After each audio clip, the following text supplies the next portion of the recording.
Hai, hai, halo. Kenalin, aku Mia Nanda Syarifah. Di sini aku akan membahas tentang pengelolaan keuangan individu merangkit UAS aku. Oke, di sini ada nama dan tim aku. Dan kita langsung saja ke profil klien terlebih dahulu. Aku mempunyai seorang klien, yaitu kerabatku sendiri, bernama Fahri Famli, dan umurnya 28 tahun, statusnya sudah menikah, dan di pekerjaannya dia adalah direktur perusahaan swasta. Oke, kita langsung aja, jangan berlama-lama, langsung aja kita menghitung rasio dasar keuangannya.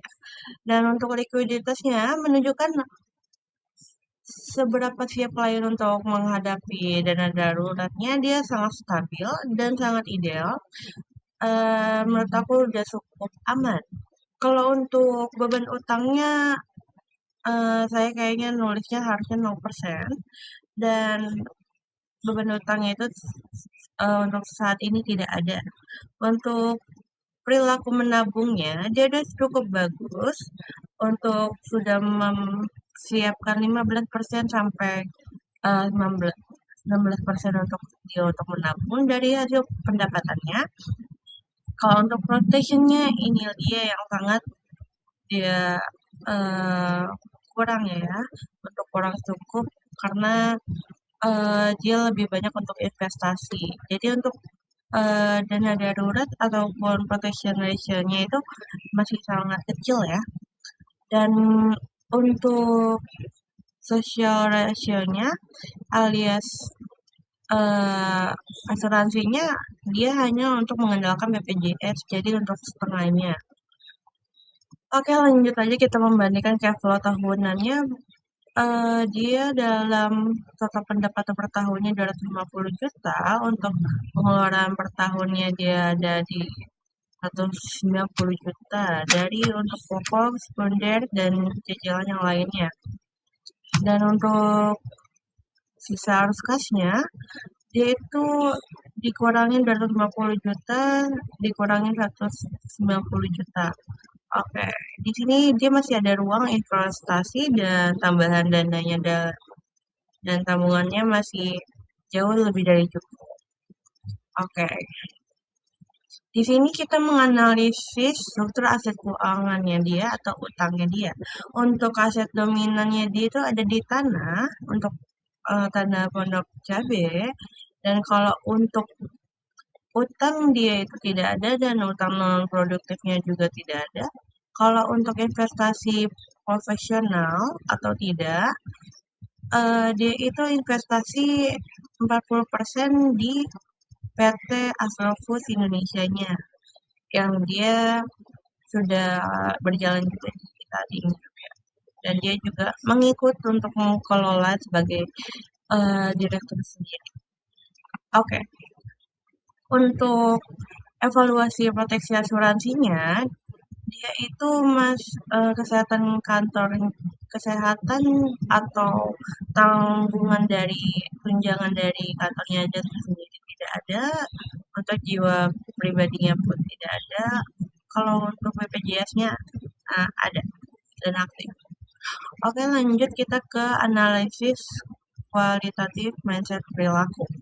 Oke, ini pertanyaan yang saya sudah tanyakan tersendiri juga.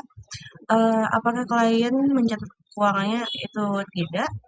Apa prioritas utama pada saat bonus? Dia itu lebih menginvestasikan atau kembangin bisnisnya sendiri.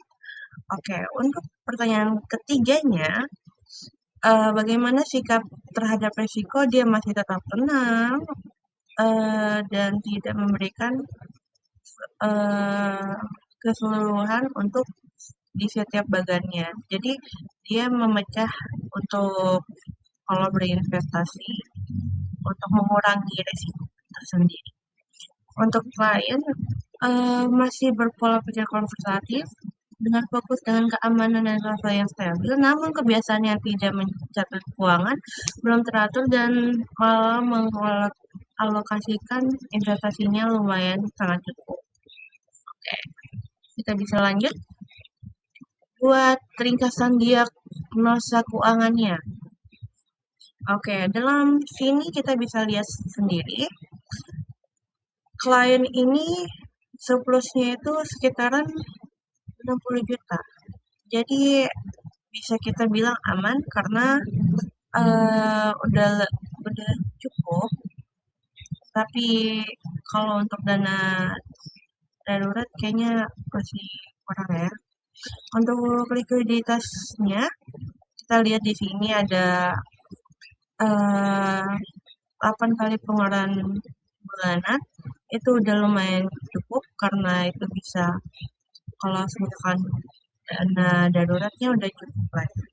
Kalau untuk beban utang, dia tidak mempunyai utang. Kalau untuk tabungan dan investasinya, dia ada di 15% pendapatannya. Nah, itu udah cukup untuk berinvestasi. Oke, untuk di asuransinya, dia tuh ada tapi cuman untuk BPJS. Jadi, aku menyarankan dia untuk lebih